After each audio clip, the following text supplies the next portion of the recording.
Good evening and welcome, my listening friends, to the DeFi Collective with your hosts, Robert Vaughn and Alex Jewell, aka DeFi Alex. The DeFi Collective on Let's Talk Radio can be found on YouTube. We also stream live on Facebook. And we'd like you to please like and subscribe to our channel. We cover all things DeFi and everything from cryptocurrency to liquidity pools to DAO'S to whatever. Last week we covered some things, metaverse. We covered the metaverse last week. And next week we're going to cover something else. So I think a DAO, which is a decentralized autonomous organization, some of you may have heard about it, some of you may not have, but Alex, tell us, what is a DAO and why is it important to us? Well, I mean, DAOs are kind of it's a broad idea, right? It's more of an idea of an organization without some sort of power structure in the middle, right? So, it's a worker-run organization or a user-run organization in terms of Web3. It's an organization that has the autonomy and democracy without having the necessity of leadership, right? So you can kind of imagine a union or something without a C-level or set of executives that make a bunch of high-level decisions, because you've democratized the workers so much and given them enough autonomy as workers that they have the power to make those decisions, and they have the tools at their disposal given to them now by a DAO to make all of those important decisions as the people on the front lines creating what they need to create or doing what they want to do together. So broadly, it's this organization of people who have come together and need a trustless or trusted system that works for them to accomplish some goal, whether that's a company, a government, or just like a club, something that they want to accomplish together. Okay. Now, this could be a business entity. It could be a political entity. Right. It could be a venture capital firm. It could be a free pizza day, Exactly. where you get together and you give away free pizza. One of the things I want to talk about and kind of set the stage, the economic system is by nature a political system. You can try to separate the two, but they don't separate too good, especially when the predominant economic system is capitalism. Right. And as we all know, the politics sort of follows the money. That's, if you want to find out what's going on, follow the money, follow the money. That's all you hear. So to make a political system more equitable, a lot of people feel like this system where one guy can make $38 billion in one day, which is more than enough money to erase hunger in the United States, and it doesn't pay tax.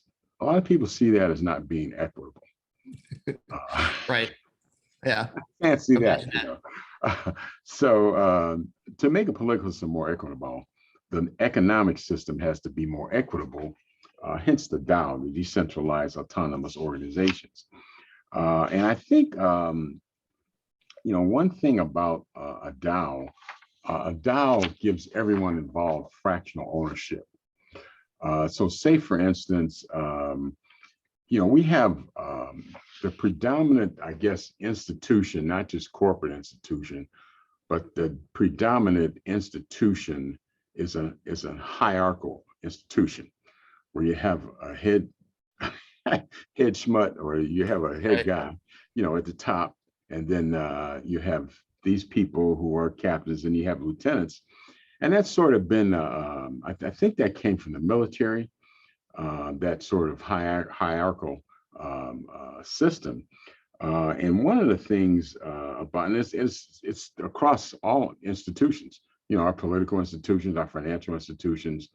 If you go to college, you have the president, and then you have the dean and the provost, and the department heads. So it's like, and that serves to, I guess, focus and concentrate the power and the decision-making ability at the top. Now, and the responsibility, right? The yeah, figurehead, the yeah, figureheadness. yeah, yeah. Yeah. And you know, it's you know, it's a system that hasn't been challenged because it's so entrenched. Right. But you know, like anything else, you know, there's those sayings, nothing constant but change.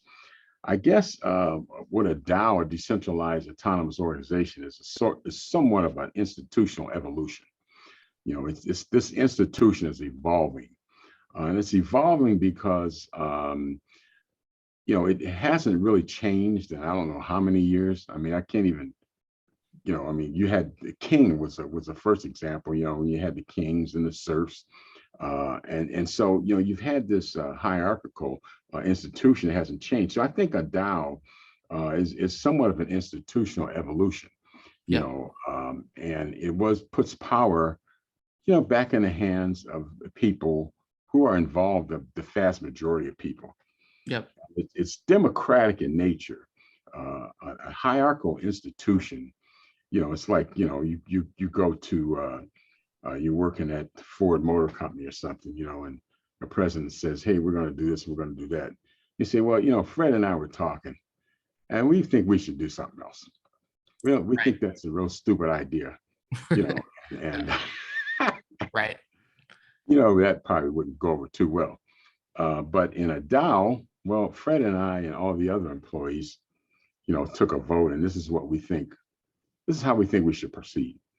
Yeah. Now, if Fred and all the other employees have a stake in the company, then they're probably going to do what's in the best interest of the company and not what's in the best interest of the CEO. Right. You know, anytime a CEO can lose $3 billion and walk away and get fired and walk away with $85 million, I mean, there's something wrong. There's something wrong. There's a disconnect there somewhere. Right. So I think this institutional evolution has been probably been coming for a long time. It's been a long time coming. And I think with the advent of computers and smart contracts, this is sort of presenting, this is part of the evolution of technology and how technology can serve us to do certain things better. And I think this is just one way that technology can help us do things better. For instance, a lot of people who are in charge of major corporations aren't too crazy about DAOs because they tend to reverse the flow of ownership. You know, for instance, one industry I thought about that could really kind of be disrupted by a DAO is a venture capital industry. You know, because venture capital, you usually have one guy that's calling the shots for whoever has the most money at stake. Right. Now, if the one guy makes money and 15,000 other people lose their jobs, then that's usually how it goes. You know, there's shareholders have an ownership stake, but they don't really have a vote because you can have 5 to 10% of shares and really control a company, which you couldn't do with a DAO. You know, any major decision, say, for instance, you could have, you know, a DAO is a group of smart contracts. You could say, well, any decision that involves more than $10,000, we need to have a vote on it.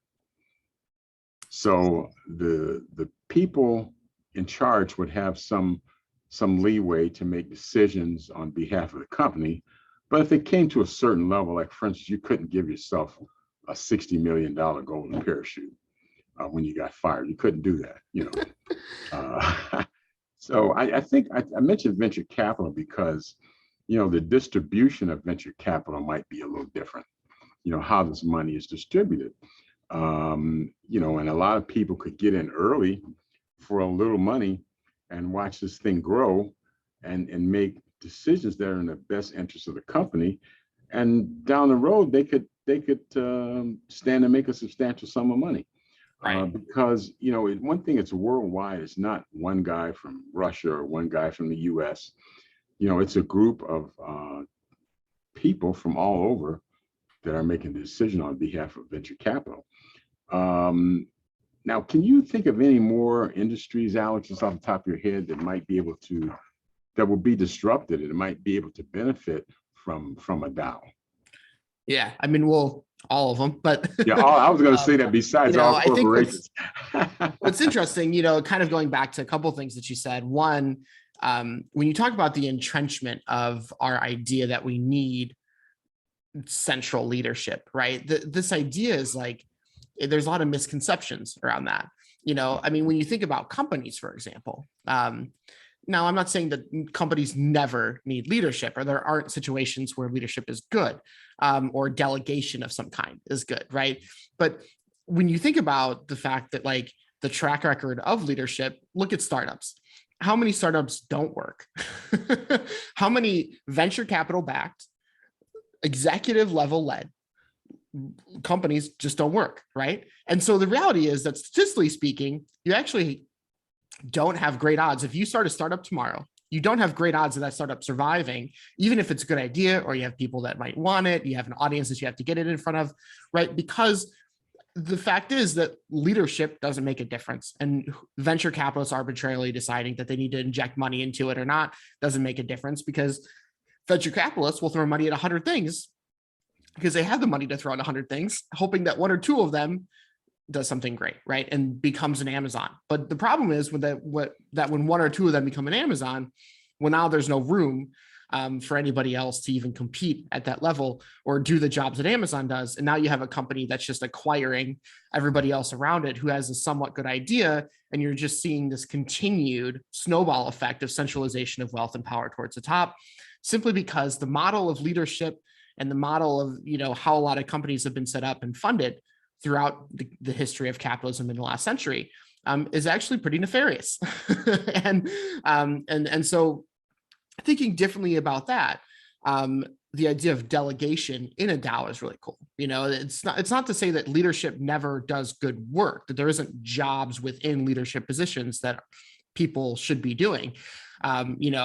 Certain kinds of accounting, developing certain relationships, business development, sales, right? All these things that a lot of executive level people do for their companies are not things that go away when you remove that level.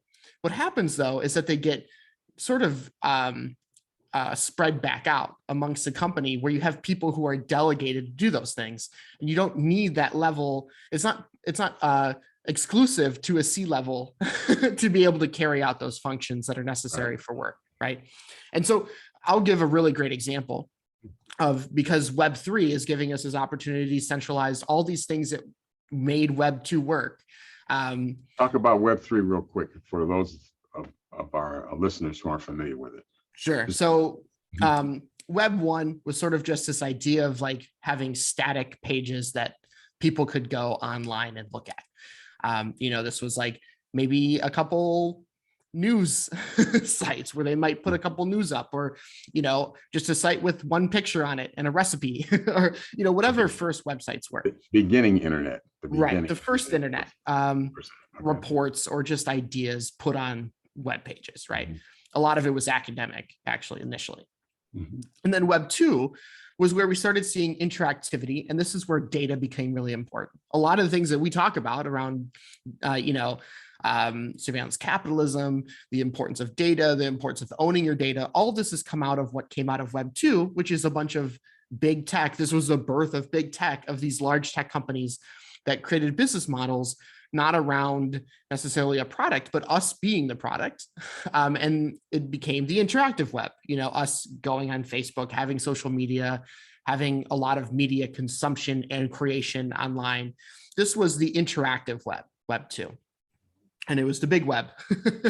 And now with Web 3, we have the potential to decentralize all of those amazing utilities and platforms and all of those things that helped us connect as human beings in a really digital way. We have a way to decentralize that so that we own our own data and we own our own online experiences. So I'll give a really great example of how a DAO can change this model. So previously, if I wanted to get a website, I would have to buy a domain name. Now, the process of buying a domain name previously, I would go to what's known as a domain registrar. You've probably seen GoDaddy.com, or, there's Namecheap, and there's tons of registrars. A lot of them use the same registrars in the back that they get, special deals with, and on the front you buy a domain name from them at some sort of premium. But the reality is you don't own that domain name. You're sort of renting that address from them, and they're giving you the proper DNS settings and things so that your website works. Your domain name redirects to where your website is. So now in Web3, we have this really interesting idea of being able to own your own domain names as NFTs. Now, the way that this works, a few years ago, this service called the Ethereum Name Service, ENS, was founded with the idea of being able to buy .eth domain names one time, and they would get transferred to your wallet. In other words, you would transfer this entity as an NFT, and now I know this is, a lot of people think of NFTs right now as just art or just music, but we've talked a lot about how NFTs can really be any record of ownership, right? It's a record of ownership of something, whatever that entity may be, whatever that asset is. In this case, the asset is your domain name, right? And so I can buy that ENS domain name, that .eth domain name, and then it's on my wallet. Nobody else owns it. But what's happened recently is ENS has launched a DAO. And so this DAO for ENS allows all of us who are domain name holders to participate in the governance of the service that we all rely on and we all use. And so we were airdrop tokens as part of this DAO, as part of, being a part of the ecosystem, participating in the ecosystem as people who use the service and rely on the service for our .eth domain names to work. We all own it together. And that's sort of a beautiful idea of like the internet that we all rely on has become this peer-to-peer idea where those of us with a stake in a service can participate in a very democratic way with our governance tokens that we can even delegate to others who can make decisions for us on our behalf, representative of us in a very democratic way to make decisions for the service that we all rely on. And so this is sort of the beauty of Web3, is that it's not just transforming, it's not just creating new ways to tokenize the world and tokenize things online and make money, right? Of course, people love it because they're making money, but it makes us think differently about how we build services and build things that we all use, because we don't have to build them in a way where just a few people at the top make a ton of money off of it. We can build it in a way where you're actually compensated for participating in a service that you rely on. And I think that's the real power of DAOs. Okay, now taking that one step further, I want to set up a social media platform like Facebook, but I don't want to sell advertising. I want it to exist as a DAO. So my shareholders would be my organization participants, so to speak. Yep. But everybody would get one vote, although one vote in terms of making decisions for the company. So we could say, this company is, we don't want to extract data from people. We don't want to charge people for advertising as a way to make money. But what we do is the people that are involved will each get a token and a vote. Right. Now, what happens is over time, as more people become involved, these tokens may be worth more money. Yeah. And we may at some point, take a idea from Bitcoin, and we may say we're going to limit these tokens to 21 million people. So if you wanted to become a token holder, and these tokens are in high demand, initially maybe you got them for nothing, but now maybe people are saying, well, you know what, I'll pay you 10 grand for a token. Right. Someone else is saying, well, I'll pay you 100 grand for a token. Now, what will prevent someone from buying all the tokens and sort of stealing back the flow of ownership? It's a great question. Yeah.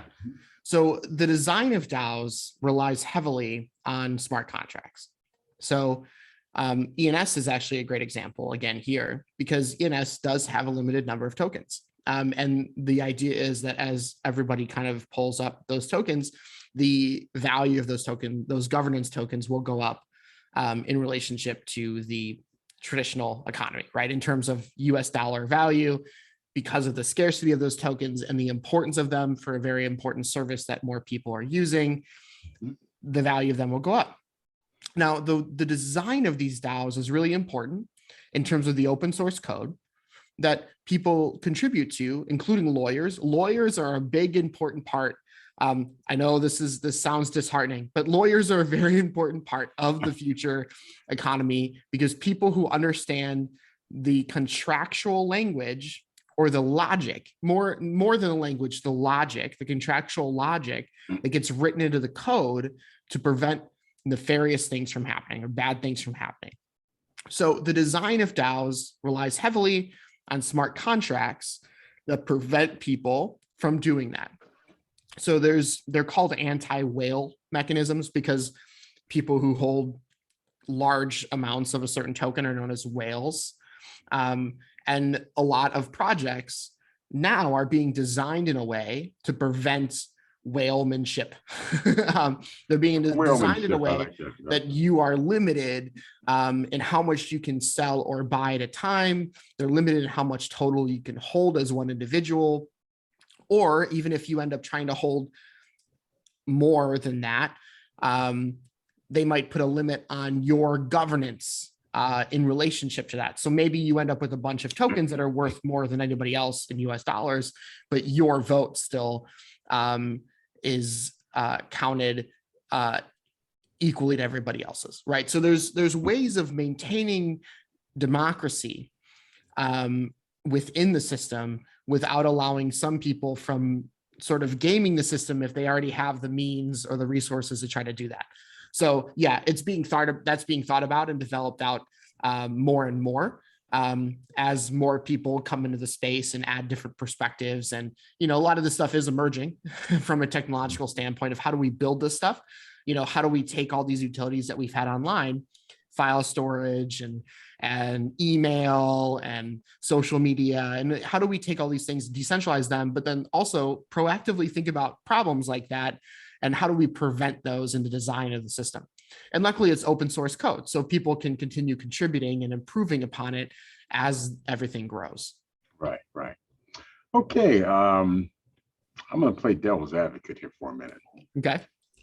Open source code is probably easier to hack or manipulate. Not necessarily. I just want to use an example. There was a DAO called the DAO. Yeah. It didn't really get hacked. Is that it had a bug in the smart contract. There was a flaw in the smart contract, right, which allowed someone to steal, I think it was $50 million, right, or 50 million ETH or something. Now that has since, they've kind of plugged that hole, and I guess the Ethereum hard fork will kind of assure that that will not happen again. Right. Explain that, if you would, how the hard fork will make the open source code more secure, I guess is a good way to put it. Okay, so without getting too technical in terms of how some of this code works. We can get technical. We have technical people to listen to. I mean, not just guys like me. a lot of this comes down to proper review processes. But more than that, it comes down to what's known as like integration testing or unit testing, integration testing. So you have like these different testing suites that need to run on your code. And we do this outside of crypto too, and just general applications that engineers develop. If you don't have code that checks regression or checks possible edge cases of how things can be manipulated, and you aren't proactively thinking about your code that way, debugging, if you will. Yeah, it's kind of, well, they're test suites. It's a little more sophisticated. and it just hits the code with like a bunch of different scenarios, and then it looks for specific output, right? You want specific output. If something bad or something good happens, you're able to test any of those scenarios. Okay. When you're dealing with really complex software, sometimes it's difficult to find what those are.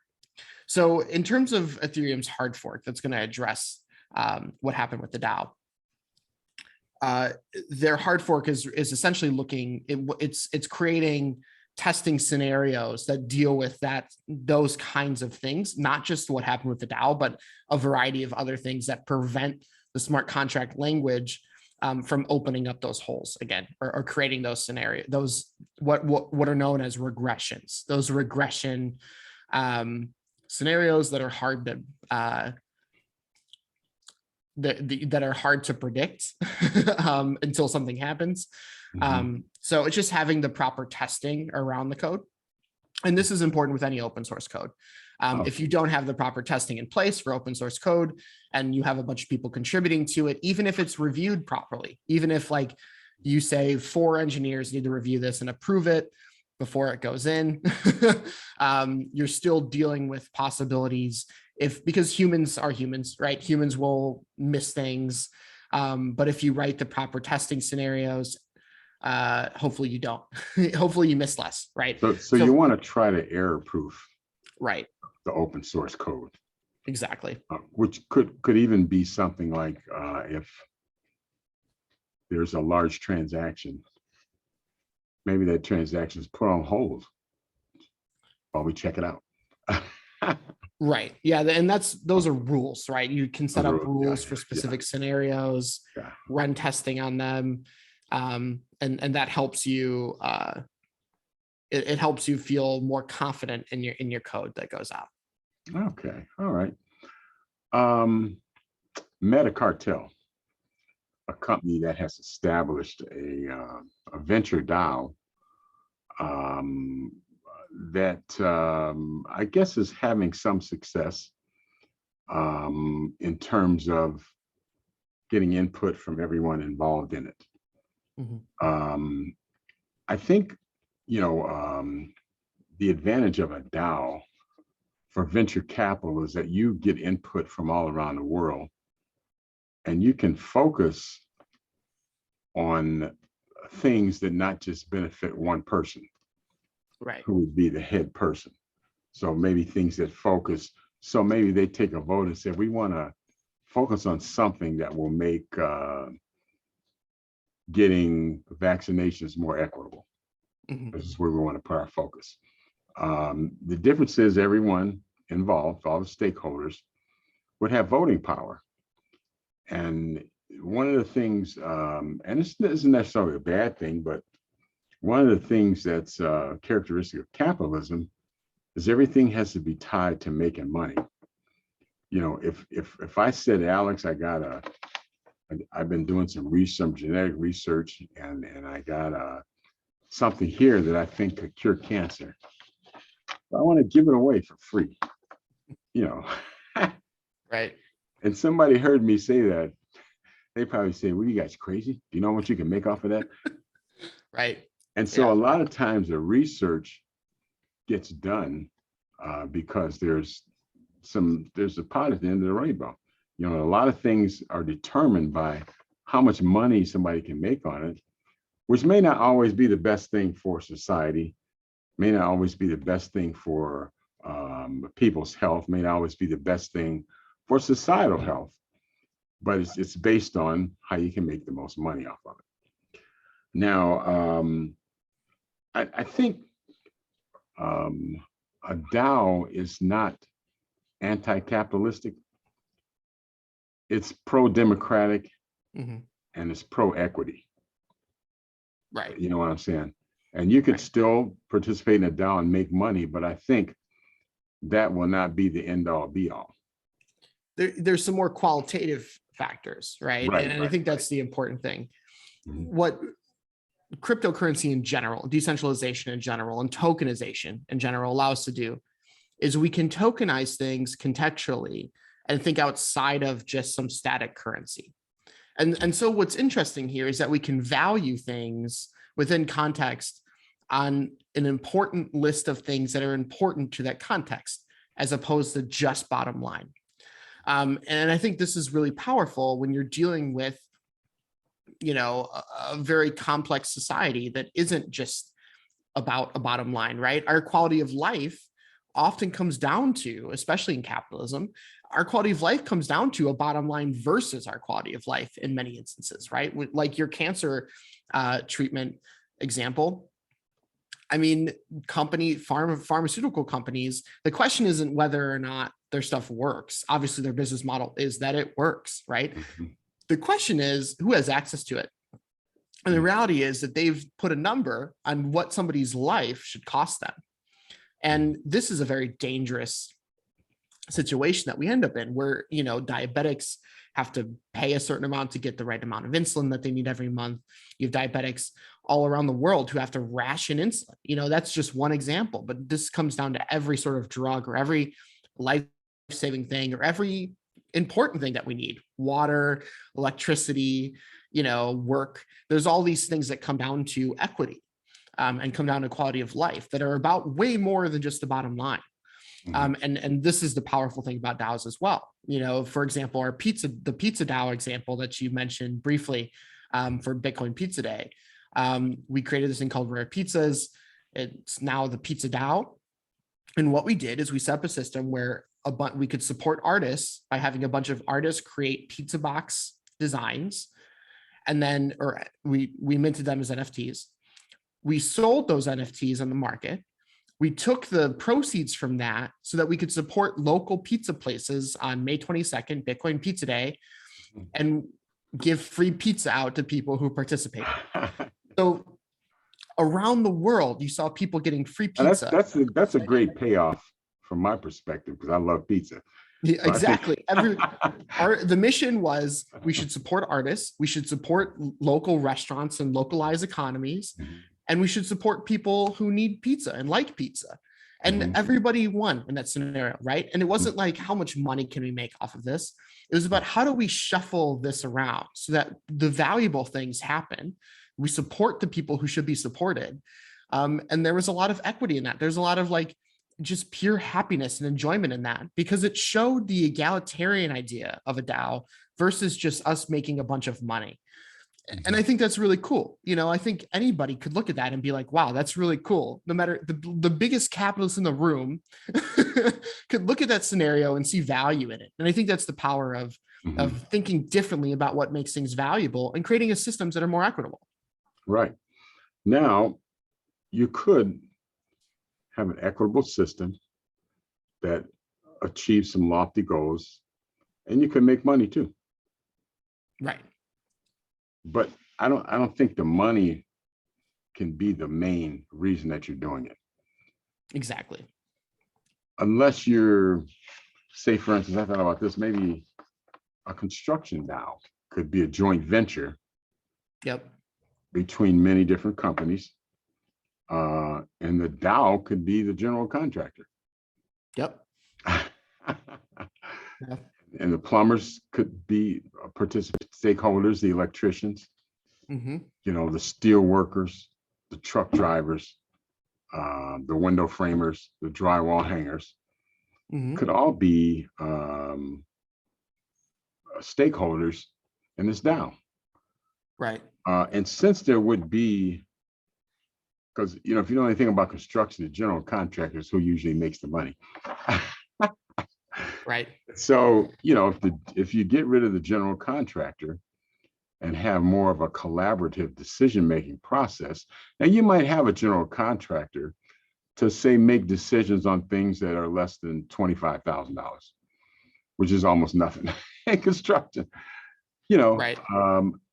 And you could take all that money that was going to the general contractor, and maybe it goes back to the stakeholders, or maybe the smart contract says, hey, we're going to put this money in a pool and we're going to buy another building. We're going to construct another bridge. We're going to do something else so we can create work for ourselves, making a great salary for the next 20 years. And we're not going to have to worry about getting bought out or taken over by Turner Construction or somebody, you know, and we'll ensure our job security. And we vote that we should be able to retire in 20 years with 90% of our salary, and we're going to structure it to do that. Right. And there's another angle. There's another angle to the construction one, because one of the projects that I wrote a white paper for, I got hired to do a white paper in 2017. I don't know what came of it, but the idea was to use the idea of DAOs with other emerging technologies like machine learning to share resources between construction teams. So this is the other issue that we see in pharmaceuticals, that we see in construction. We see this across the board. When you have isolated companies that only care about their own bottom line instead of the efficiency of the system or collaboration with other teams that they need to work with, you see a lot of inefficiencies for the sake of that, right? You see a lot of middlemen that don't need to be there. You see a lot of privacy and secrecy that doesn't need to be there, all because they want to make more money. Whereas if you have DAOs that can work together, you can create systems that are actually exponentially more efficient. So for example, let's say you have a few teams, similar, maybe they belong to similar DAOs, related DAOs, sister DAOs, or even the same DAOs. And those construction teams are building, let's say downtown here in Chicago, they're building 3 buildings in a span of a few blocks, okay? 3 new buildings, same teams. Now we can start sharing equipment, we can start sharing foremen, we can start sharing talent, right? And end up building all those 3 buildings at a cost savings of 60%, at a like how much energy they use, at an environmental savings. I mean, you start seeing savings across the board through collaboration. And so all these capitalists think like, oh, success comes from hoarding and not sharing. And actually it stifles innovation, because a lot of people argue capitalism also creates, competition and innovation. And competition and innovation only goes so far if you don't share anything. If you have what happens is you get bought out or you get crushed. Right. Exactly. Like we see, in social media companies. Right. But go ahead. I just wanted to throw that out there. But, yeah. So then you have those other the acquisition methods where like, oh, they won't share with us, we won't share with them, we'll just buy them, right? So this is really powerful, of the ability for teams to collaborate with each other and have more efficient systems that are actually more innovative and more efficient and more cost effective. And the wealth then from that is distributed evenly across those that matter to the system, the workers and the consumers who rely on it. Yeah, I was taking a drive the other day. I was in Northfield, Ohio, and you're familiar with where Northfield is. And I came down Warrensville Center Road to Euclid. And I was saying, I'm going to count how many different jurisdictions I go through. I went through 13 different jurisdictions. Northfield, Bedford Heights, Highland Hills, Warrensville Heights, Shaker Heights, Cleveland Heights, Cleveland, Euclid, East Cleveland, and Cleveland again. And I'm thinking Beechwood, it was like 12 or 13 different jurisdictions. And I'm saying each one of these jurisdictions has their own police department, even though they may have, 7,000 or 8,000 people, or 20,000 or 30,000. They have their own fire department. Fire departments are starting to get wise and to kind of figure out, if I'm right next to Cleveland Heights, next to Shaker Heights, maybe we don't need our own pumper, or maybe we can share one, but they have, 13 different police chiefs, 13 different sets of council people. And I mean, it's just, and I'm saying, well, to deliver services with a DAO, which would automatically streamline some of these things, be a more effective way of doing things. Yeah. Where you had, I don't know, I guess that's what the state likes to do, but then you also have the state highway patrol that has jurisdiction. So, I mean, it gets to be real crazy, And then you have the Homeland Security. I see those trucks every now and then. And I'm like, what the hell? I mean, you got, 13, 14 times duplication that's really not necessary. And I was thinking, I said, well, how could a DAO be applied to this to maybe trim a lot of that fat and maybe benefit? I mean, because you do a crime in Northfield, and hell, if you can make it to Cleveland, by the time they get to the word, you on a Cleveland Hopkins on a plane and halfway to Mexico, because some of them, the radios don't talk to each other. Most of them do, but a lot of them don't talk to each other. And those radios still crack me up. I mean, it's 2021, and sometimes there's this app called Citizen where you can track crime around you, and it'll play the radio frequency. It'll play the radio communication between police and the dispatchers, and they don't even understand each other half the time. I mean, they're using technology that's 100 years old. Yeah. You're just and like, if they get on the freeway, they get on 271, they're going through jurisdictions like this, in 90, 1.7 billion. Chicago has a $1.7 billion budget for the police, and they're still on these walkie-talkies from, from they don't even talk to the cops from Cicero or the cops from Evansville, Right. And this is what you get when you get this hierarchical, kingdom type mentality. Well, this is our city, and why do you need 13 different mayors for a 10-mile radius? I mean, it gets to be a real ridiculous. And it's like this, if you just go to the west side, it's the same way, and I'm sure you can go to any big city and you'll find the same thing. And I think what it does, it's you talk about waste. I mean, it is just, billions of dollars wasted, man, And I just think, sometimes I wonder, I said, is there some way you can incorporate a DAO into the government that might be beneficial? You get a lot of a fight, you get a lot of pushback, but I think in the long run, it might be good, and people could actually make decisions that they feel are best for them. If we use a pumper once every 3 years, should we buy 3 of them? Or should we buy 2 that cover this 10-mile radius or 5-mile radius? Right. For instance, like you say, the cops have a $1.3 billion budget, and they have these walkie-talkies that don't even talk to the guy across the line in Cicero or something, But then they increased the budget for advertising this year by millions of dollars. So they could put up billboards that say, "Don't you love your cops? Your cops. Don't you love us?" Yeah. And so, it's inefficiencies, right? And I think that's where DAOs come in terms of inefficiencies, because inefficiencies come from a few people making decisions and not making the best decisions all the time. And then that compounds, right? Over time, you have a few people making bad decisions too many times. And over the course of 100 years in a city or a jurisdiction, you've got some things piled up that have become really bad.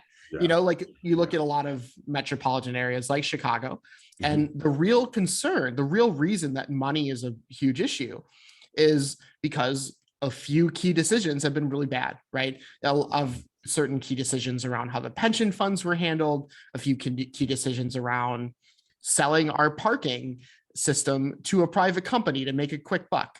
And now we don't own our own parking system, but we owe them money. So there's like crazy, situations like that cities have made a few bad decisions, or places like, in suburban areas where you have a bunch of little towns that have not passed a levy a few times, like in states like Ohio, where people vote on if they want to pay for the schools or not. Well, you don't pass a levy enough years in a row, or funding gets cut for one reason or another based on test scores, or like silly things that have been designed by people who weren't educators, or, every single one of those things compounds, and they could all be solved with better systems that are more efficient, that utilize technology better, where records aren't lost, where things are benchmarked better and tested better, where more people can be involved in the conversation in a very efficient way, where it's not just like a loud town hall where everybody's just yelling.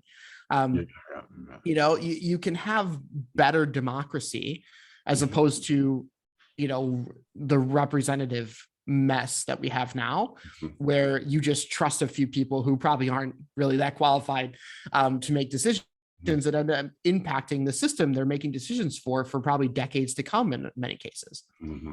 Yeah, I think they,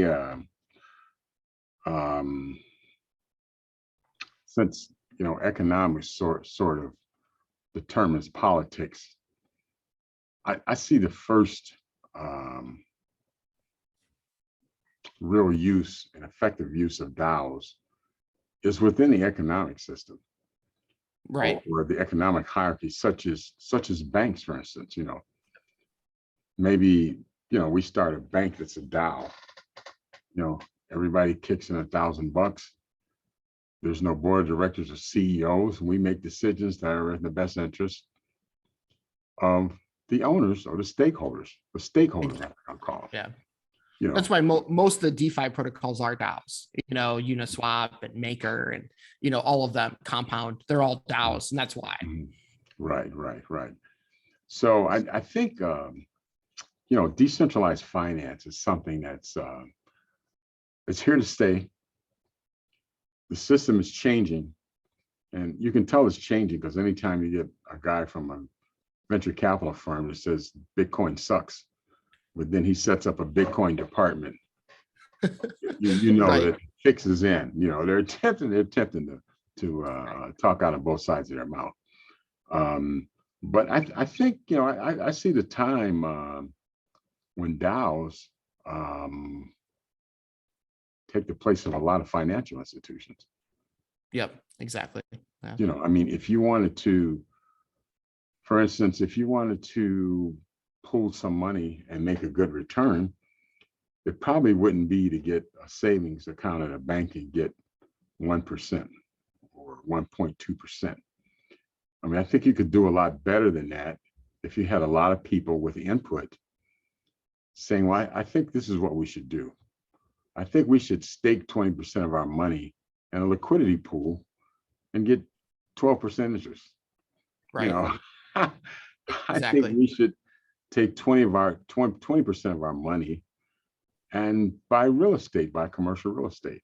And there would be nobody to put the fix in. They couldn't go and say, hey, Alex, here's $5 million. There's another 5 million for you if you can get these guys out of the way. If you can bankrupt, we call this note in for this stupid company over here and bankrupt them, and we got another 5 million sitting for you, right offshore where they can't trace it. You would stop a lot of that, because you wouldn't be able to bribe all the stakeholders. And I think the stakeholders would have would be forced, not really forced, but they would want to do what's in their best interest in the long run. And I think, during the 80s and 90s, it was, I know I got out of school, it was like, did you get your MBA yet? It's everybody, because the MBA teaches you how to make money short term. I remember I asked one of my bosses, said, so the MBA really gonna help? So yeah, it says, because it'll show you how to be profitable for a year or two. I said, but what about after that? He says, what do you care? Because you get promoted to another job, man. It's all about the exit, right? Everybody thinks about the exit. Yeah. This tears apart the fabric of society, where people exit with great profit, they continue moving towards the top, and then everybody left in the wake of that exit suffer. This is interesting with buildings. So like a lot of new construction, kind of back to the construction idea, but a lot of new construction, a lot of new buildings, especially ones that have been built around me, the company invests in the building short term. So they don't care about long-term quality of the materials. They don't care about even like certain design issues that will arise later on. They care about the exit. So they build the building, they get it up to capacity with some selling points like, oh, there's a pool, or like there's a helicopter pad on the roof, or like whatever stupid, there's a movie theater that you're going to use once every 2 years, and they sell it, they get it full, and then they sell it to somebody else. And then they're out, right? So they make a ton of money because they used a bunch of crap materials. And then what do they do with their company? It dissolve, right? They don't even dissolve it. Yeah. So there's nobody to sue. Yeah. Right. And so what happens then though is a bunch of people live in these buildings now and stuff's falling apart. I mean, this building right next to us, our building management actually looked at buying it and they realized like all the water valves and things for each unit were actually in the wall behind a column, like a column that holds up the building. So in order to access it, you have to you have to try to maneuver behind this column and tear open a hole in the wall to shut off water for a unit. I mean, you think about these crazy things that just weren't thought of, right? Because they didn't care. Well, look at Miami. Look what happened in Miami. That building came down.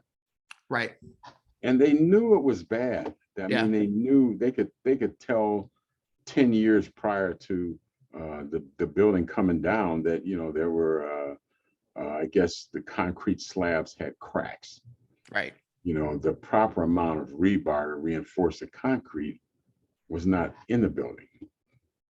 Some of the concrete had eroded to the point where you could see the rebar, which is a reinforcing steel for the concrete, was rusted away from the inside, which means the water's been getting in the concrete. So, I mean, it was just something waiting to happen, you know. Right. And I had a friend who had a condo in a building downtown where I live, in the city I live. And I guess the building, one of my neighbors is on a construction company, and they called him and said, we want to fix this building up. And he took a look at it. He said, you'd have to tear the whole thing down. You'd have to take out all the drywall. You'd have to reinforce the frame. You'd have to put a new roof on them. I mean, it got to be that it would be cost prohibitive to do this. You know, and now since they found this out, that people in the condos, they can't even sell their condos because nobody wants them, because they know eventually they're going to have major problems. They've had problems. They're just stuck, huh? Patch it up. Yeah, they're just stuck, man. You know, and you know, it's unfortunate, but like you say, you know, people who built that building was looking for a short-term gain, and you know, they built the building, they got it full. They made their money, they paid off the investors, and they moved on. They dissolved the company. And then another company took over to run it. You know, when they got their money and they start seeing that there were a lot of problems, they got out and said, hey, I got a great deal for you on a building. You know, it's 90% full and it's ready to go. And somebody said, okay. And they borrowed some money from some guys in Canada for the one in Miami. You know, the guys in Canada said, oh, okay, it's a great deal. So I think DAO'S would put a stop to that. Yeah, fractional ownership. Imagine me and all my neighbors had fractional ownership and governance over decisions in this building. Our management is pretty good. That's why we picked it. But there's still this inefficiency of the fact that a bunch of money gets circulated towards the top, and the people who are making money they've never even been in this building. I mean, well, they probably don't even live in the country, you know. No, they're like not even here, right? They're like, you know, they've got buildings all over the country. They're like where are they, right? They're just profiting off the existence of a building that they had the capital to buy. That goes beyond the hardworking principle of capitalism and actually enters a new territory of like, well, there's no hard work involved there, right? They just had the luck, the capital of being able to do that. And then you see quality issues then. You see quality of life issues then. And that can be resolved if the people closest to the system have ownership over the system. I worked at a corporation, a very large corporation at one time, where to buy something that costs $500 would take you 2 months. I'm serious. That's just no joke, you know.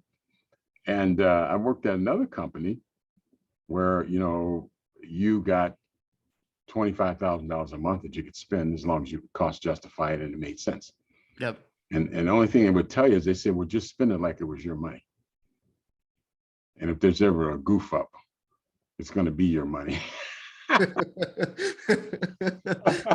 So whenever you bought something, you'd spend it like it was your money. Yeah. Sometimes you spend more than that. You spend a lot of money, but you would spend it like it was your money. And I think that's what fractional ownership does. Yeah. It's like, you know, it's your money, especially if you were involved, say a group of you say, we want to do another, but we want to come together and we want to build our own building. Well, you better believe that all the stakeholders that are going to be living in that building are going to make sure that that building is built properly and it's built to last. Right. You know, also the building in Florida, I don't think the footers went down far enough. I think it was too close to the ocean, and the footers didn't go down far enough. Yeah. Which, you know, the thing about close to the ocean, there's either rock real close to the surface or there's no rock for a long way. Right. So I guess they went down 90 to 100 feet, and there was not enough rock or, you know, bedrock to really support that building. But they said, well, we got our footers down almost 100 feet. We fill them with concrete, and that should be great. The building shouldn't move, you know. And we kind of see what happened. Right. So I think the stakeholders, when they get involved in long-term quality of life, and thinking for the long term rather than the short term, you know. Right. A house that was built 20 years ago is not like a house that was built 120 years ago. Right. Because it won't be here in 100 years, guarantee you. You know. Yeah. And you know, I know we had first house we moved in when we got married was a house. It was a century home. It was 100 years old. But I mean, this thing had like plaster walls that were so thick. I mean, it would stop a RPG almost. I mean, it was solid. You know what I'm saying? Yeah. And you just don't, you know, it was quiet. It was solid, and you just don't see homes. I've been in some homes, $1 million homes now. I mean, God, you know, there you can talk outside and they can hear you on the inside. You know, and Right. it's just you know, I guess a lot of the homes back then were built for the stakeholders, you know, because you spec'd out a home, you know, and you had it built, you know, if you could afford to. So I think DAOs will have a very beneficial role for society. Yeah. Not just in, you know, we focus a lot on construction, but I mean, also in politics, you know. Yeah. You know, an election is sort of like a DAO, or should be like a DAO. Right. You know. Yep.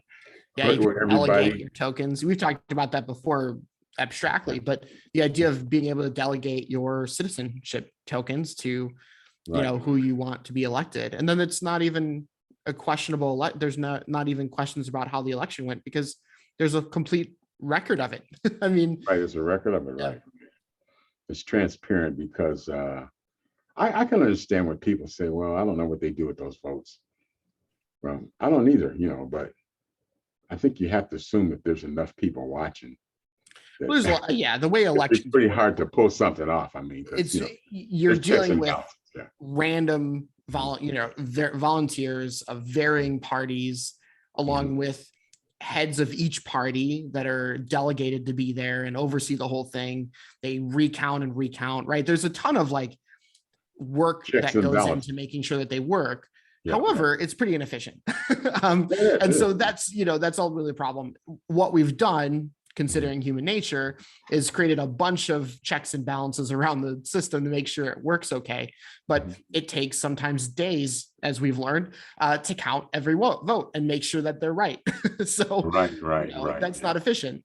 We could have immediate voting with technology, and Yeah, we need we could. And I think we will eventually, because voting's kind of like the last way to kind of fix an election and maintain power for people that don't want to leave, you know. Yep. So I think, you know, once we move to blockchain elections, I think it's going to be, and nobody can complain. This is who most people want, you know. And if you believe in democracy, voter turnout, you know, voter participation to the roof, right? Which is what I think a lot of politicians are scared of course, is like more people voting is fairer elections, and they don't run on fair elections. So right. So yeah. Well, this has been a very informative conversation. I've learned a few things, and I hope you have too. But DAOs, decentralized autonomous organizations, is something you want to get familiar with because they're here to stay. If you get a chance, you know, check us out, the DeFi Collective at letstalkradio.com. Please like and subscribe. And as I say, we're on YouTube and we're also on Facebook. So in closing, I will say, I guess I'm back to wear your mask now, huh? Are the numbers going up again, or? It's wave. It's a wave, yeah. So, but our time is up, and we do thank you for yours. Anything you want to say in closing, Alex? No, I think, yeah, a lot of good content today. Okay, all right. Well, like, subscribe, and please share, and have a great week. Bye-bye.